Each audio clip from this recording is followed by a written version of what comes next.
நாங்கள் இவ்வளவு காலமும் அதாவது போரினால் நாங்கள் வந்து இப்போ வடக்கு மாகாணத்திலேயே நாங்கள் எங்களுடைய தமிழ் மக்களை மட்டும் பார்த்து கொண்டு இவ்வளோ நாளும் இருந்துட்டோம். ஆனால் இப்போ எங்களுக்கு வந்து புது ஒரு சந்தர்ப்பம் ஒன்று கிடச்சிருக்கு. நாங்கள் வந்து வெளி உலகத்தை வந்து வெளியில் வந்து இலங்கையில் இருக்கிற பல இன மக்களோட கலந்து அவங்களோட நல்ல ஒரு உறவை பணிக்கொள்கிற ஒரு சந்தர்ப்பம் வந்திருக்கு. ஆனால் இப்போ கூட எங்களுக்குள்ள வந்து இன்னும் வந்து தமிழர் சிங்களவர் அதாவது வந்து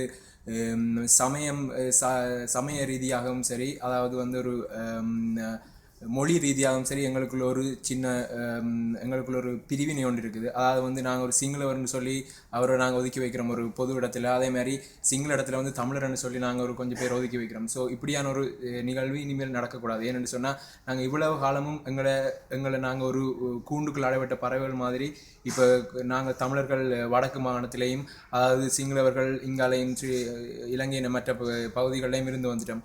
ஆனால் இப்போ வந்து எங்களுக்கு ஒரு சந்தர்ப்பம் கிடைச்சிருக்கு. நாங்கள் எல்லாரும் வந்து ஒன்னடியாக சேர்ந்து ஒரு நல்ல ஒரு இலங்கை ஒரு ஒற்றுமை உள்ள ஒரு இலங்கையை உருவாக்கக்கூடிய ஒரு சந்தர்ப்பம் எங்களுக்கு கிடைச்சிருக்கு. அதனால் நாங்கள் இனியும் வந்து நாங்கள் எங்களுடைய மொழி ரீதியாகவோ சமய ரீதியாகவோ எங்களுடைய இன சகோதரர்களை பார்ப்போமே. ஆனால் நாங்கள் இன்னும் எங்களால் முன்னேற முடியாது.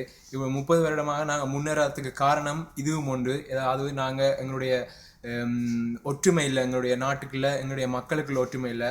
அதனால் வந்து நாங்கள் இனியும் ஒரு ஒற்றுமை இல்லாத ஒரு சமூகத்தை உருவாக்க கூடாது. அதாவது எங்களுடைய இளம் சமுதாயங்களை நாங்கள் வந்து அதாவது இனி ஒரு பிரிவினையை நாங்கள் எதிர்க்கணும். அதாவது மொழி ரீதியாகவோ சமய ரீதியாகவோ நாங்கள் இன்னொரு ஆளை எங்களுடைய இந்த வேறுபடுத்தி பார்க்குறத நாங்கள் நிறுத்தி வைக்கணும். அதாவது வந்து அப்படியான இடங்களில் வந்து நாங்கள் எப்போவுமே அமைதியாக இருக்கக்கூடாது. இன்னொரு இடத்துல வந்து நாங்கள் ஒரு பொது இடத்துல வந்து அதாவது ஒரு ஆள் எங்களுக்கு முன்னால் இன்னொருத்தர் வந்து ஒரு சிங்களவனு சொல்லியோ அல்லது இவர் ஒரு முஸ்லீம், இவர் ஒரு இந்து, இவர் ஒரு கத்தோலிக்கன்னு சொல்லி அதாவது எங்களுடைய நாட்டு மக்களை வந்து பிரித்து பார்ப்பாரு இருந்தால் நாங்கள் அங்கே வந்து எங்களுடைய நாங்கள் அதை தெரிவித்துக் கொள்ளணும். என்னென்னு சொன்னால் நாங்கள் எல்லாருமே ஒன்றடியாக இருந்து ஒன்று கூடி செயற்பட்டால் தான் நாங்கள் ஒரு இலங்கையை ஒரு ஆச்சரியமிக்க ஒரு நாடாக மாற்ற முடியும்ன்றதை நாங்கள் அங்கே தெரிவித்துக்கொள்ளணும். அதாவது இனியும் நாங்கள் எங்களுடைய சண்டே காலம் எல்லாம் முடிஞ்சுது, அது போர் எல்லாம் முடிஞ்சு போயிட்டு நாங்கள் இப்போ வெளி உலகத்துக்கு வந்திருக்கிறோம்.